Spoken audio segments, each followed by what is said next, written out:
ఆంధ్రప్రదేశ్ రాజకీయాల్లో మరోసారి ప్రకంపనలు మొదలయ్యాయి. గత కొంతకాలంగా సబబుగా ఉన్న న్యాయపరమైన పోరాటాలు ఇప్పుడు ఒక్కసారిగా తెరపైకి రావడంతో అధికార తెలుగుదేశం పార్టీలో కలకలం రేగుతుంది.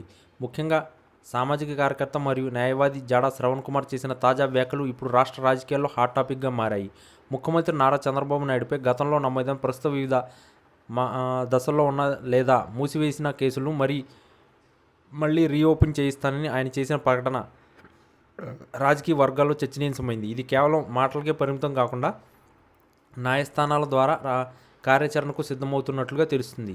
ముఖ్యంగా స్కిల్ డెవలప్మెంట్ స్కామ్ వంటి సంచలన కేసులో ప్రభుత్వ విచారణ సంస్థలు వివరిస్తున్న తీరుపై శ్రవణ్ తీవ్ర అసహనం వ్యక్తం చేస్తున్నారు. అధికారంలోకి వచ్చిన తర్వాత తమపై ఉన్న కేసులను అడ్డుగోలుగా క్లోజ్ చేయించుకుంటున్నారని ఆయన ఆరోపిస్తున్నారు. చట్టం ముందు అందరూ సమానమేనని, అయితే రాజకీయ పలుకుబడితో కేసుల నుంచి తప్పించుకోవడం ప్రజాస్వామ్యానికి గొడ్డలిపేటు అని ఆయన అభిప్రాయపడుతున్నారు. దీనివల్ల అవసరమైతే హైకోర్టు లేదా సుప్రీంకోర్టు ఆశ్రయించి గతంలో క్యాష్ అయిన లేదా విచారణ నిలిచిపోయిన కేసులను తిరిగి వెలికితీస్తానని ఆయన హెచ్చరించారు.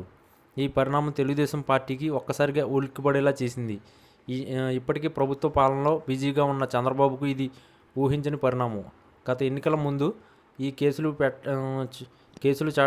చుట్టూనే రాజకీయం నడిచిందని సంగతి తెలిసింది. ఇప్పుడు జాడా శ్రవణ్ రూపంలో మళ్ళీ అదే పాత గండం ముంచుకొస్తుందనే ఈ ఆందోళన కార్యకర్తల్లో కనిపిస్తుంది. జాడా శ్రవణ్ గతంలోనూ అమరావతి రైతుల పక్షాన మరియు దళిత సమస్యలపై గళం విప్పారు. ఇప్పుడు నేరుగా ముఖ్యమంత్రి కేసులపై దృష్టి పెట్టడం వెనుక బలమైన రాజకీయ శక్తులు మద్దతు ఉందా లేక వ్యక్తిగత పోరాటమా అన్నది ఆసక్తికరంగా మారింది. రాబోయే రోజుల్లో న్యాయ పోరాటం తీవ్రతమైతే అది రాష్ట్ర ప్రభుత్వానికి పాలనాపరమైన ఇబ్బందులకు కూడా సృష్టించే అవకాశం ఉంది. కేసులు రీఓపెనింగ్ అనేది చట్టపరంగా ఎంతవరకు సాధ్యమవుతుంది అనేది పక్కన పెడితే రాజకీయంగా మాత్రం ఇది విపక్షాలకు బలమైన అస్త్రంగా మారుతుంది. ఇప్పటికే వైఎస్ఆర్ కాంగ్రెస్ పార్టీ నాయకులు ఈ అంశాన్ని అందిపుచ్చుకుని ప్రభుత్వంపై విమర్శలు ఎక్కుపెడుతున్నారు. చంద్రబాబు హయాంలో జరిగిన నిర్ణయాలు మరియు గత కేసులు తుది నివేదికలపై జాడా శ్రవణ్ వేయబోయే పిటిషన్లు ఏ మలుపు తిరుగుతాయో చూడాలి. మొత్తానికి జాడా శ్రవణ్ కుమార్ చేసిన ఈ సంచలన ప్రకటన ఆంధ్రప్రదేశ్ రాజకీయాల్లో కొత్త సమీకరణాలు దారితీస్తుంది. న్యాయ స్థానాల్లో ఈ పోరాటం మొదలైతే మళ్ళీ పాత ఫైళ్లు దుమ్ము దులిపే అవకాశం ఉంటుంది. ఇది కేవలం చంద్రబాబు నాయుడుకే కాకుండా కూటమిలోని ఇతర ముఖ్య నేతలకు కూడా గుబులు పుట్టిస్తుంది. ఎప్పుడు అసెంబ్లీ నుండి మళ్ళీ కోర్టు మెట్లు ఎక్కే సూచనలు కనిపిస్తున్నాయి. ఈ న్యాయ పోరాటంలో జాడా శ్రవణ్ ఎంతవరకు విజయం సాధిస్తారు మరియు టీడీపీ దీన్ని ఎలా ఎదుర్కొంటుంది అనేది వేచి చూడాలి.